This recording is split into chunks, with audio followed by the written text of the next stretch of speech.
Heredity है क्या?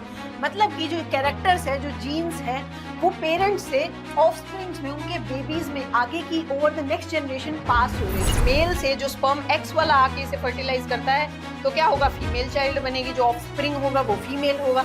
अगर मेल से आपके वाई क्रोमोसोम वाला स्पर्म आता है और इस ओवा को फर्टिलाइज करता है तो एक्स वाई जेनेटिक कॉम्पोजिशन होगा, मतलब जो ऑफस्प्रिंग है, जो प्रोजेनी है, वो मेल होगा। जीन्स ही है जो पेरेंट्स से प्रोजेनी में पास ऑन हो रहे हैं और जो ट्रेट्स को कंट्रोल कर रहे हैं, है ना। तो ये हो गए आपके जीन्स। तो ये कुछ कॉन्ट्रास्टिंग ट्रेट्स मेंडल ने स्टडी किए थे जो आपके एनसीईआरटी में गिवन है। कौन कौन से थे? Flower colour, position, seed colour, seed का shape, pod shape, pod colour and stem length, इनको मेंडल ने स्टडी किया था। Hi everyone, welcome to Infinity Foundation. Myself Dr. Chelsea, your biology educator and a dental surgeon. तो आज के इस lecture में हम हेरिडिटरी चैप्टर का एक रैपिड रिवीजन करने वाले हैं। तो बिना किसी देरी के rapidly let's get into our video.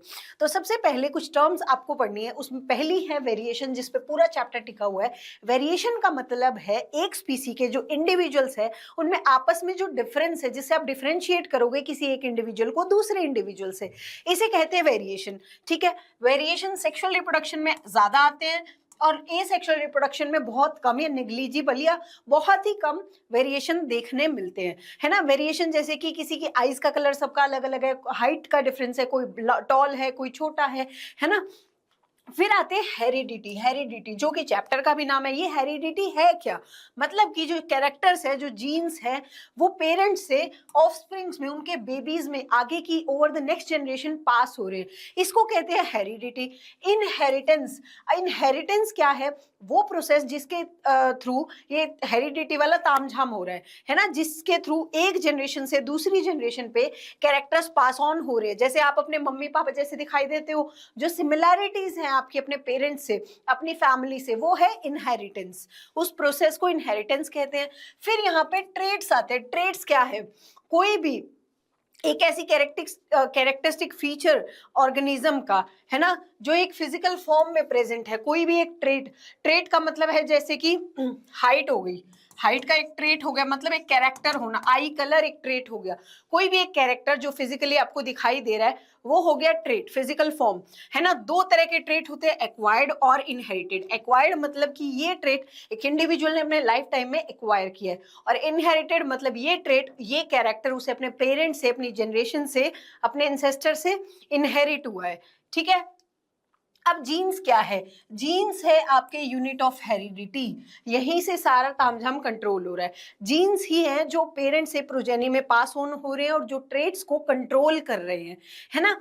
तो ये हो गए आपके जीन्स। और डीएनए देखो होता क्या है, क्रोमोसोम होंगे, क्रोमोसोम, क्रोमोसोम में क्या होता है? डीएनए। और डीएनए के अंदर बहुत सारे जीन्स हैं जो अलग अलग आपके कैरेक्टर्स को कंट्रोल कर रहे हैं, है ना।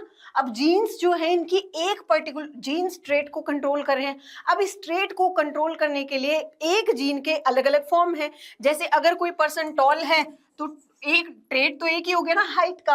अब इसके अलग अलग जो फॉर्म्स है, अल्टरनेट फॉर्म है, जैसे टॉल है, शॉर्ट है, तो ये डिफरेंट वैरायटी जो है एक ही सिंगल ट्रेट की, इसे कहते हैं अलील। इनको कोड करने वाले जो जीन है, alternate form of a gene is called as Aleel.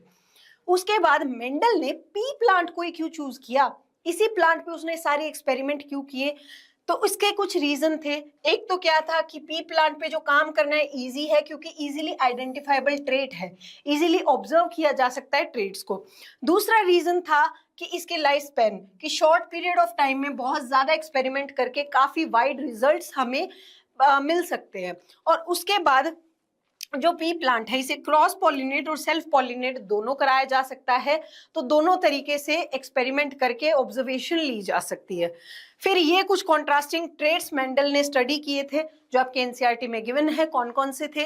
Flower colour, position, seed colour, seed का shape, shape, pod colour and stem length, इनको मेंडल ने स्टडी किया था। अब मेंडल ने किया क्या था आखिर? मेंडल साहब ने क्या किया? कॉन्ट्रास्टिंग विजिबल, कॉन्ट्रास्टिंग मतलब ऑपोजिट या इजीली आइडेंटिफाइबल अलग अलग ट्रेट्स लिए, है ना। जैसे कि एक फ्लावर का कलर है तो दूसरा सीड का शेप हो गया, तो इजीली ऑब्जर्व किए जा सकते हैं ऐसे ट्रेट्स को लिया, जैसे round and wrinkle seed, tall, short, white and violet flower, इस तरह से। ठीक है। अब उसने पी प्लांट लिया अलग अलग कैरेक्टर का, जैसे एक टॉल लिया, एक लिया शॉर्ट, तो दोनों को इजीली आइडेंटिफाई किया जा सकता है। इनको स्टडी किया और प्रोजेनी को स्टडी किया कि उनको क्रॉस करा के रिजल्ट्स क्या आ रहे हैं, ठीक है। फिर अब एक क्रॉस कराया मोनो हाइब्रिड, नाम से समझ आ रहा है मोनो मतलब कि वन, सिंगल, यानी कि सिंगल ट्रेट को इस क्रॉस में स्टडी किया गया कि एक क्रॉस कराया उसमें एक ही ट्रेट, एक ही कैरेक्टर के बारे में बात की गई।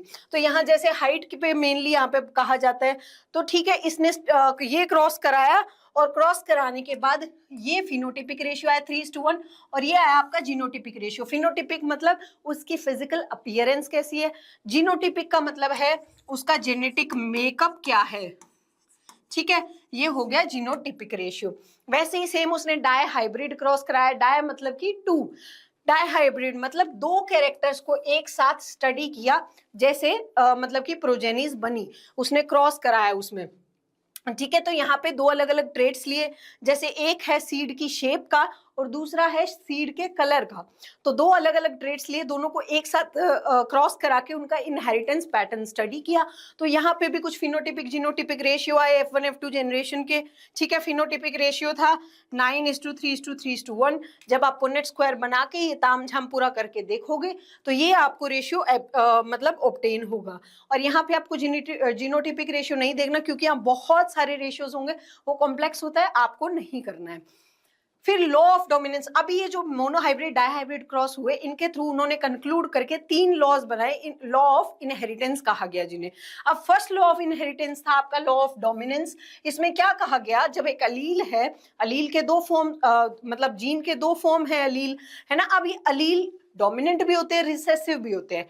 डोमिनेंट मतलब कि जो अलील अपने आप को हिट्रोजाइगस कंडीशन में एक्सप्रेस कर देगा, कि जैसे ही हाइट का लेट से हम बात करते हैं तो ये हिट्रोजाइगस फॉर्म हो गई, तो इसमें एक जो अलील है वो दूसरे के इफेक्ट को मास्क कर देगा और अपना जो इफेक्ट है वो शो करेगा। तो इस केस में क्या होता है, सिर्फ जो कैपिटल टी है यानी टॉलनेस का जो अलील है वही अपने आप को शो करता है, ये ड्वार्फ वाला शो नहीं कर पाता, ये रिसेसिव है ना। तो जिसने दूसरे के इफेक्ट को मास्क कर दिया और अपने आप को एक्सप्रेस कराया वो हो गया आपका डोमिनेंट।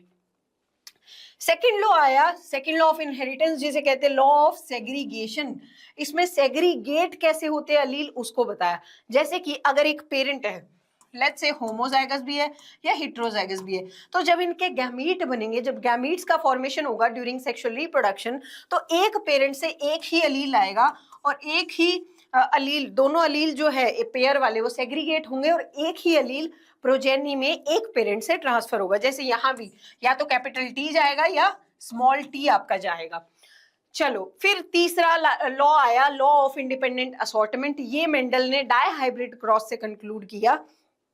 इसमें क्या कहा कि अगर दो ट्रेड्स को एक साथ इनहेरिटेंस पैटर्न देखें तो दोनों ट्रेड्स इंडिविजुअली सेग्रीगेट होके इंडिविजुअली इंडिपेंडेंट होके प्रोजेनी में ट्रांसफर होते हैं। जैसे कि अगर सीड येलो है तो वो राउंड भी हो सकता है और वहीं वो रिंकल्ड भी हो सकता है, क्योंकि दोनों जो ट्रेड्स हैं आपके कलर और शेप का दोनों इंडिविजुअली अलग अलग ट्रांसफर हो रहे हैं प्रोजेनी में, दोनों एक दूसरे पे डिपेंड नहीं है, इंडिपेंडेंटली उनका इनहेरिटेंस हो रहा है। तो ये इस लॉ में कहा गया। उसके बाद आ जाते हैं सेक्स डिटर्मिनेशन में।